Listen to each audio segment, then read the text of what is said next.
What's up, guys? It's Logan, man. Welcome back to the channel. It's been a minute, but we're back. We're here. I had to go off for my birthday week. I think I still posted a video that week, maybe. And then I got back, and I actually recorded this exact video maybe 5 days ago, 4 days ago. Was going to post it a couple days ago, and it had no audio. My camera didn't record audio. So this is my second try at this video.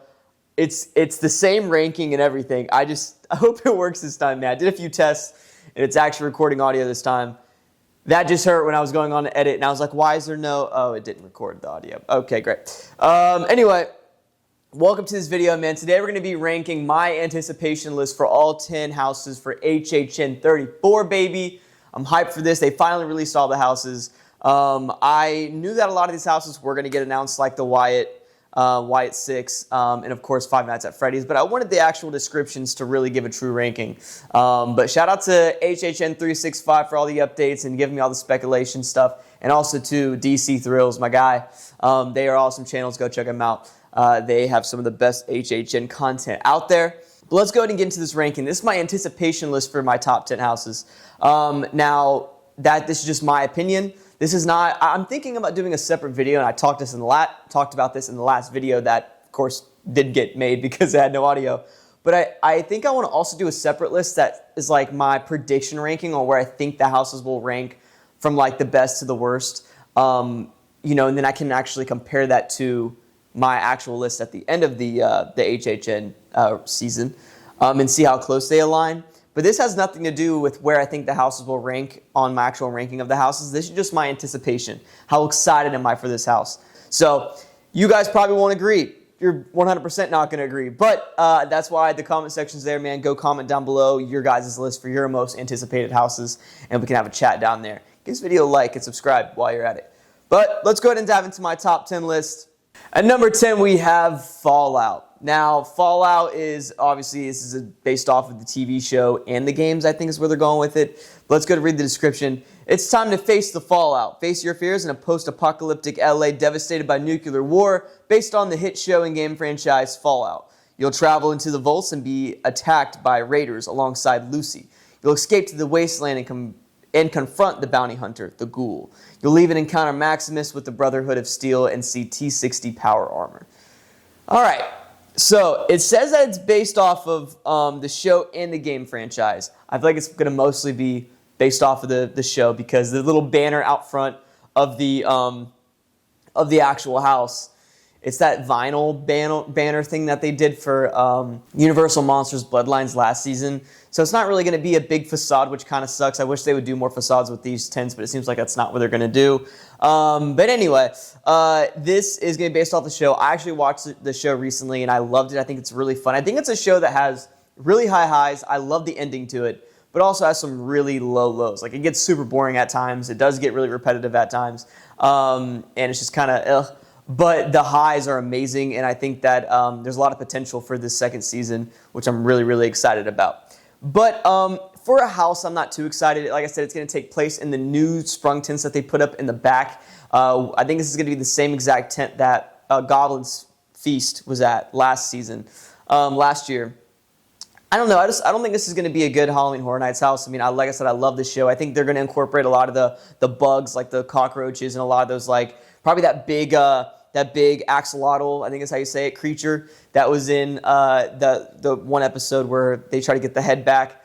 I think it's a house that has potential. I think it's going to be a visually fun house, and I'm sure the sets are going to be really creative and really fun. But as a haunted house, it's just, I don't think you can. It's not a scary show. It's not a horror show. So I think this was a really odd pick. I am excited to see the T-60 armor. I think that's going to be really dope.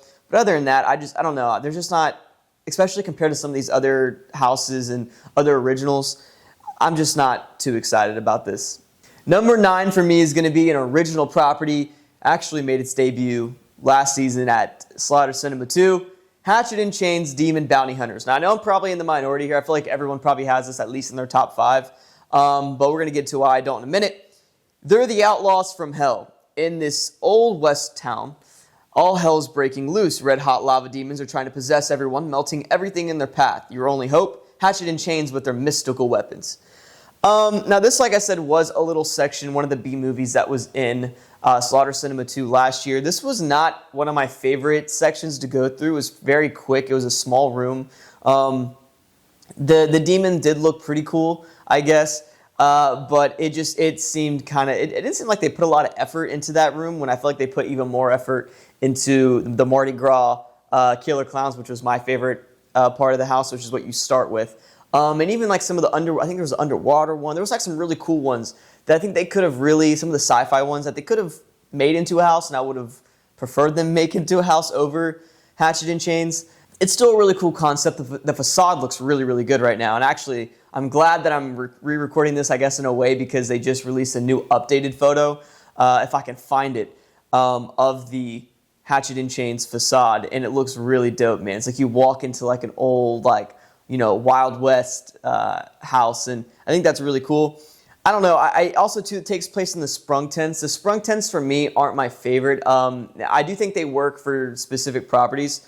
Like my first Halloween Horror Nights ever was 2014, and the sprung tent had my favorite house of all time, which is Halloween. I think that was Halloween's first ever time coming to the event, and it was phenomenal. And because it was so close and kind of, you know, claustrophobic, and I like that feeling, especially with a guy like Michael Myers.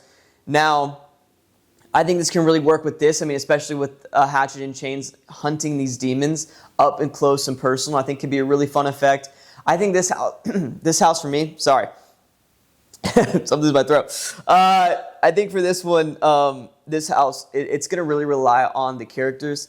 It's going to really rely on the sets. I think this could have been really fun in a soundstage with how big you can make, you know, maybe like a big saloon or something from back then. You know, I think you could have really made that into a big, big set in a soundstage. But I still think you can make some really fun sets. And I think, what was it? It was The Darkest Deal that I think really set the bar for some of these sprung tent properties that they're going to be bringing, just because they did a really good job with that and making really fun sets in the Darkest Deal house itself. So hopefully this lives up to the hype. Everyone's really excited about this. I don't know. I just wasn't really impressed with what they did in Slaughter Cinema 2 with this property. So I just don't really, I don't know. I'm not too excited to see what they do at a you know, giving it its full house.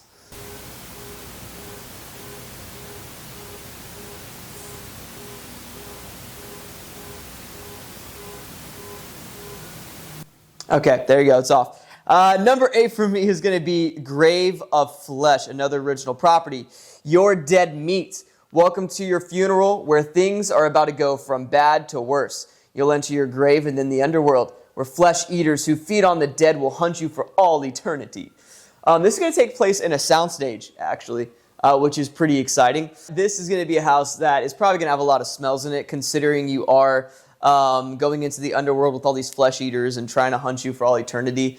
What I'm most excited for in this house is the fact that it's going to probably be a tragedy, in the sense of it's not going to be a good ending. You don't make it out alive. You're going to be dead. You're going to the underworld. You're dealing with these monsters for all eternity. And I really like that concept of it. I love when houses go, hey, you're not going to make it out. You're actually screwed. And the ending isn't a good ending. I really like that. I mean, the monster in the little photo looks pretty cool. I think this is going to be a house for me to really nail it home. It's going to have some really cool monsters in it and some really cool sets.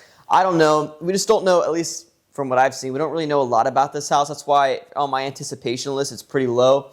I do think if I was once again doing a ranking of like where I think the houses would land, this house might land in my top 5. Maybe. I'm assuming it will. But I don't know. There's just not a lot here that I'm super, super excited about. Also, I hate going through houses with nasty-ass smells. Monstros from last year, when you were walking through and you had the big, like, crow lady. Oh, my God, that room was brutal. So that's why it lands at number 8 for me. Number 7 is another original. I know 3 originals in a row. I'm sorry. Doll's Let's Play Dead. Welcome to her toy box of terror. You're about to become doll-sized and witness the unnatural creations of a twisted little girl. You'll be hunted by burnt fashion dolls, toys she's melded together, and undead horrors in her dollhouse. So there we go. I forgot the little girl's name, but yeah, she basically creates these weird-ass dolls, and you become doll size, so you get shrunken down, which is going to be really interesting. So because of that, I think the sets can be really, really cool. Also, too, this is in a sprung tent. I think this one works better in a sprung tent than hatchet and chain, so I'm really excited about that. I'm excited, like I said, to see the sets around you, knowing that, I'm assuming that's what it says, right? You're becoming doll size. You're getting shrunk down. So I think that's going to be really cool to see, like, all these, maybe like a big desk or like a big, recreation of a room, of a bedroom or something. I think could be really, really dope. Just to make it super immersive. I think you have the chance to make this a very, very immersive house. And I think that's where this is why this one lands above Grave of Flesh, why it lands above Hatchet and Chains and Fallout for me at this number 7 spot. And I'm excited to see kind of what they do with the sets. Apparently, what I've heard, this is going to be a house that does not take itself seriously. It's going to be super goofy, super fun, and I think that can work. So I'm really excited to see what they do with that. And so that's why Dolls Let's Play Dead is going to land at my number 7. Number 6 is going to be our second IP of the year, Jason Universe.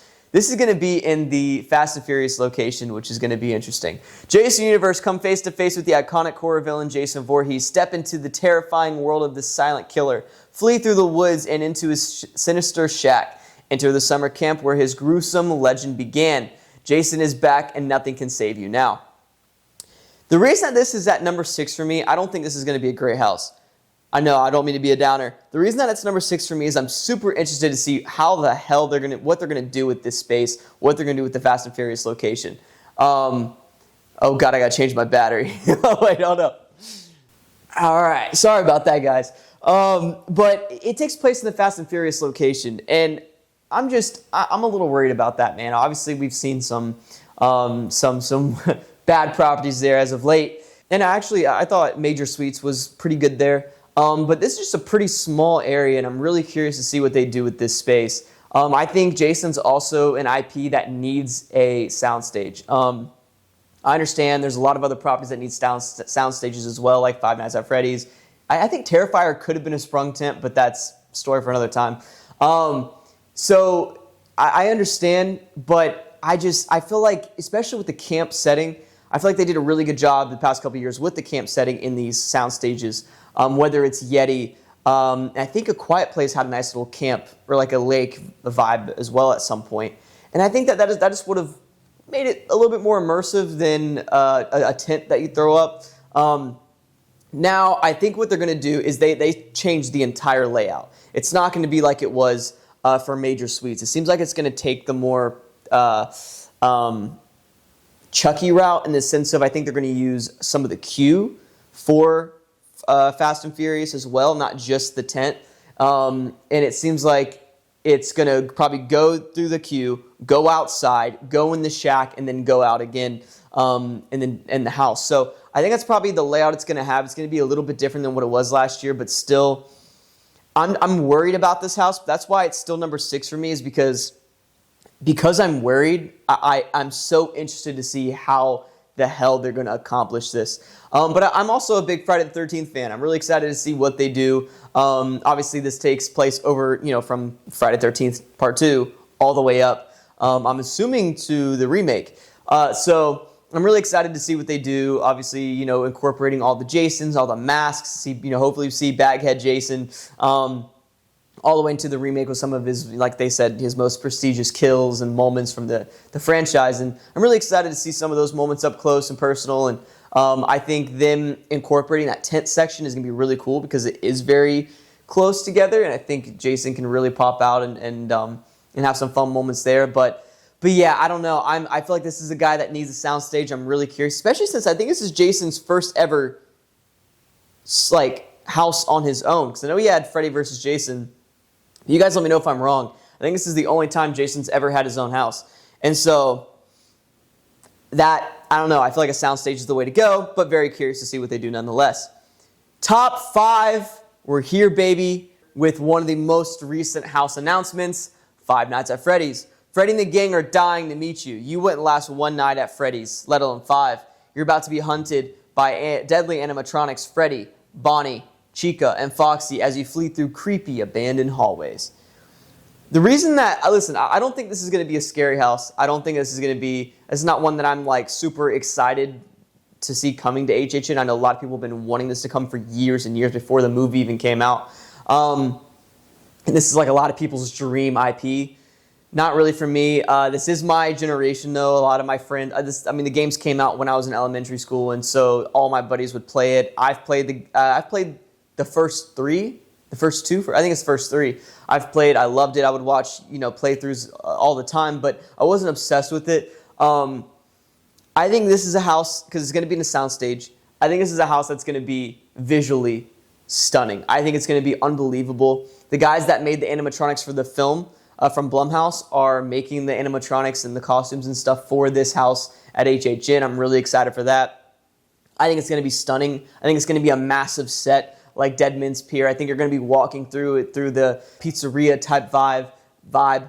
And you're going to see the big stage, and I think they can make it a really open set and make it super immersive where you're walking through like the different tables and chairs, getting closer to the stage where Freddy is and all the animatronics are. And of course, I'm sure you're going to be going through the hallways, and you're going to be going through the security station, I guess, as well. I'm curious to see how diverse you can make the sets from room to room, considering, at least I know the movie, they branch out and do a lot of different things, go to a lot of different locations.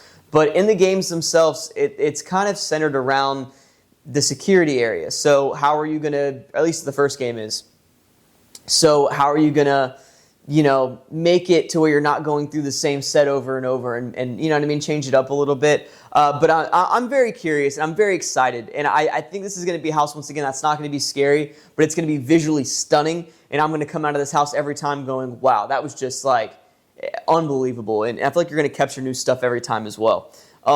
So that's why Five Nights at Freddy's sneaks into the top 5 at number 5. Number 4 for me is going to be El Artista, a Spanish haunting. The original house that they seem like this is, they're talking this up, man. They're saying this is kind of the house of the event that they're centering everything around in. The guy that, let's just read the description first. Maestros del Arte del Terror. In 19th century Spain, a tortured artist moves to an isolated country manor to seek inspiration. Instead, the art comes alive and possesses him. You're about to be part of the permanent exhibition. Now, the main artist for this house that they're talking about in the description is, they've been kind of hinting that this is kind of the unofficial icon of the year, original icon. And I think that's pretty interesting. So because of that, because of how they're hyping up this house, saying that the whole event is centered around this conservatory and all that, I think this is a house they're going to put a lot of effort into and really put everything into. And it seems like that's what they're talking about. Obviously, this is going to be a ghost type house, which we haven't had in a while at HHN, at least from what I can remember. I feel like since Graveyard Games, right? So I'm really excited. They're going to use the Pepper's ghost effect that they said they're definitely going to use a lot in this house. And they said that there's going to be a lot of new effects that are going to blow people away that they have not seen before. So I'm really, really excited. I'm sure the sets, it's in a soundstage, are going to be beautiful, going to be massive. Cannot wait for the ghost effects. Paranormal stuff. Paranormal stuff scares the absolute hell out of me. So I'm really excited for this one. I think this is going to be one that's going to be one of my favorites at the end of the year. And just like I said, the sets I'm sure going to be absolutely unbelievable. Number 3 for me is going to be a house that they have been hyping up to no extent. This was actually at the bottom of my list before it got officially announced because, once again, thanks to HHN 365 and DC Thrills, I knew this one was going to be on its way because of speculation, but it's the WWE presents The Horrors of the Wyatt Six. Let's just read the description. It's the fight of your life. Enter the eerie arena of the Wyatt Six, where you'll go through an ominous doorway into the maniacal minds of Uncle Howdy, Rambling Rabbit, Mercy the Buzzard, Abby the Witch, and Huskus the Pig. Now, I used to watch WWE a lot, but I stopped watching it in probably 2012, I think. So this is before Bray Wyatt came in, RIP as well. And he kind of came in with his whole Wyatt Six lore and all that, and all these characters he created. I had this at the bottom of my list because I was like, I don't really care for this lore. I don't really care for any of this. I'm not a WWE fan. But after I heard that this is the passion project of the year alongside El Artista, Spanish Haunting, I got really, really excited. All the people involved with HHN are huge WWE fans. They're huge fans of Bray Wyatt, and they've said this is an IP that they've been trying to get in since he made his debut, and it's a dream project for a lot of these people, and Ramon as well, who's part of the HHN crew. Because of that, I feel like they're going to really, really have fun with this one. Also, too, it's not going to be like a WWE, like, oh, wow, we're going through a WWE ring, seeing them fight. This is going to be the lore of the Wyatt Six, and I'm really excited to see that. Also, too, Uncle Howdy, which I believe is Bray Wyatt's brother. I don't know if it's his actual brother or just his brother in like the lore WWE world. I think it's his actual brother, has been heavily involved with the creation of this house. So that's obviously a really big sign that things are going to be fun. And for WWE fans, I'm sure they're going to enjoy it even more. But yeah, I think just because of the passion project this is for the HHN crew, I'm really, really excited to see what comes out of it and to see these sets. This is also going to be in a soundstage. So WWE, Horrors of the Wyatt Six is going to be my number 3. Number 2, an original made it all the way up to number 2, and it's going to be Galkin, Monsters of the North. Man, I am so excited for this one. Call forth a legion of terrors. In a remote northern village, a wicked being arises from the dead, bringing a horde of monsters and demons from the fjords. I've never seen that word in my entire life. To wreak havoc on the townspeople. Try to escape the belly of the beast. All right. The reason I'm so excited about this one, this also takes place right next to Fallout in the new tents that they put up last year. Man, the key art is what gets me so excited. This gives me like Blood Moon vibes, and I love Blood Moon. That was one of my favorite houses from that year.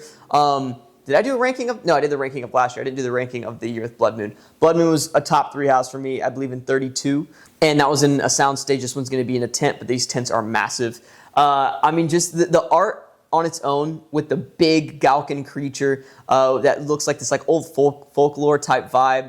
The wolf as well in that like purple hue. I think it's going to be visually a gorgeous house. I'm a sucker, and I will say this. I am an absolute sucker for houses that involve snow and involve like cold atmospheres. I love that vibe. That's why I know that I ranked, spoiler alert, for my ranking of the HHN 33 houses. I think I had Bloodlines close, if not at the very bottom, of my ranking. But I loved going through those like snowy moments. And same thing with Frozen Empire. I loved that. And I'm sure they're going to be pumping the AC in this house. I know that the snow is going to be phenomenal. Also, Monsters Unmasked that one year with the snow. You walk in and it's snowing. Oh my God, dude. Wait, or was it raining? It might have been raining. Anyway, I love snow. And so I'm really excited for this one. I love the trees. I love just that the old northern village townspeople. I think they're going to have so much fun with this house. I think visually it's just right up my alley. I love this shit. So that's why Galkin, Monsters of the North is number 2 for me. And I expect this to be one of my favorite houses of the year. So the anticipation, the bar is set pretty high here, man. So I'm excited to see what happens with Galkin. And number 1, I feel like this is everyone's at least top 3, but it's my number 1. That's going to be Terrifier. The Terrifier isn't clowning around. Nothing can prepare you for this grisly haunted house based on all 3 of Damien Leone's Terrifier films. Try your luck against the sadistic Art the Clown in his twisted funhouse. Witness Art's gleefully grotesque handiwork of torture. You'll be left literally dripping with terror and drenched with fear. And it's a whole new level of gore. I cannot speak English today, but we're getting through. There's so many adjectives in these like different descriptions as well. But Terrifier coming to HHN. This is also an IP that people, ever since the original came out, I believe in 2016, people have been saying, bring that shit here. And they're bringing it here finally in 2025, 9 years later, which is unbelievable. I have seen the first and third movie, but I've seen a lot of like little clips and stuff from the second, but I've not seen the second fully through. I'm going to be doing that, obviously, to get ready for this house. So I believe that's where the Funhouse makes its debut. I love this franchise. I remember when I first watched Terrifier 1, and I was going through movies to watch, and I was like, okay, I'm going to watch a horror movie. Who the hell is that? And I was like, look at this Art the Clown guy. He's scary as hell. I was like, screw it. I haven't seen a clown movie in a while. I'll watch it. And so I watched it, and it was nothing like I expected. I was like, this guy's funny as hell. He's goofy. He has some brutal ass kills. And listen, I'll admit, when I watch my horror movies, I'm not a gore guy. I do love my Scream, but I'm not a big gore guy. But man, I love this franchise. It would be nothing without Art the Clown. And the third movie I saw in theaters. And wow, I mean, it had some really funny moments as well. You know, with the kid that gets blown up by the little present that he gives out when he dressed up as Santa, talking about Art the Clown. Like, there were some really funny moments in it. But Jesus, dude, the opening of that movie is one of the most uncomfortable openings of any film I've ever seen. One of the most uncomfortable moments in anything I've ever seen, period. And I go on X, I go on Twitter, so I see people literally dying on there, and this was just, it was brutal. I mean, it's just like this family, and he goes in there, spoiler alert, by the way, if you haven't seen Terrifier 3, he goes in and just murders these kids in front of the parents, and the parents discover they're dead kids. It's just like, I don't know, man. It's not okay. Like, people that come up with this stuff, it's not normal. And then you have the end where he gets like the glass pipe or whatever, the plastic thing, and hammers it down the lady's throat. It's just like, I mean, I understand people like this stuff, some people, but it's just not my type of horror that I enjoy. But I still thought it was a fun movie, and I think it's perfect for HHN. We need gory HHN back, and that's why I stand beside it. I know some people hated Triplets of Terror, said it was a dumb house. I loved it because it gave classic HHN vibes, and it was gory and fun. This is also going to be gory and fun. It's also going to be in a soundstage, which I'm really excited about. I think it's going to be in a new soundstage that they haven't used at HHN in a while, and so it's going to be like somewhere in the back, like one of the back sound stages, I believe, if I'm not mistaken. And from what I've heard, it's going to be a very long house because it gets its own sound stage. So because of that, I'm very, very excited to see where this goes. It's also going to have a wet and a dry path, which is going to be really interesting at the end, kind of very similar to Dueling Dragons that they had a couple years back, I believe in 32. I'm in 31. And so it's going to be something very similar to that. If you don't go through the wet path on the first run, you're insane. You're not a true HHN fan. I'm going through that bitch. I'm getting in there. We're going to see what happens. And it's going to be pretty fun. So, yeah, that is why I have Terrifier at number 1. I think it's perfect for HHN. It's gory. It's fun. You know, it's going to be all 3 films mashed together, which is going to be a fun story to tell. So there you go. That is going to be my top 10 HHN 34 anticipation list. We're going to go through it real quick. Starting at number 10, Fallout. Number 9, Hatchet and Chains, Bounty Hunter. 8, Grave of Flesh.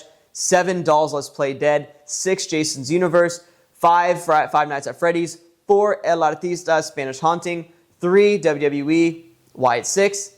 2, Gulkin, Monsters of the North. And 1, Terrifier. So there you guys go. Once again, that's my anticipation list. You guys let me know your most anticipated from 10 to 1 down in the comment section down below. Also, if you guys want to see a video of my houses where I think they're going to be ranked, because I'm probably going to do it on my own anyway, because I think it'd be fun to kind of compare what I think they're going to be ranked compared to what they actually were at the end of the event. Let me know, and I will definitely do a list of what I think are going to be my predictions on where I think the houses are going to land. So, there you go. I appreciate you guys so much for watching this video. Once again, give this video a like. That really helps. Comment down below your list. Comment down below what you guys want to see next and what you're excited for HHN 34, man. It's a banger ass year. But I appreciate you guys, man. Subscribe also if you're new and if you haven't yet, because some new fun content is going to be on the way. But I love you guys. I'll talk to you soon. Hope the audio worked for this video this time around.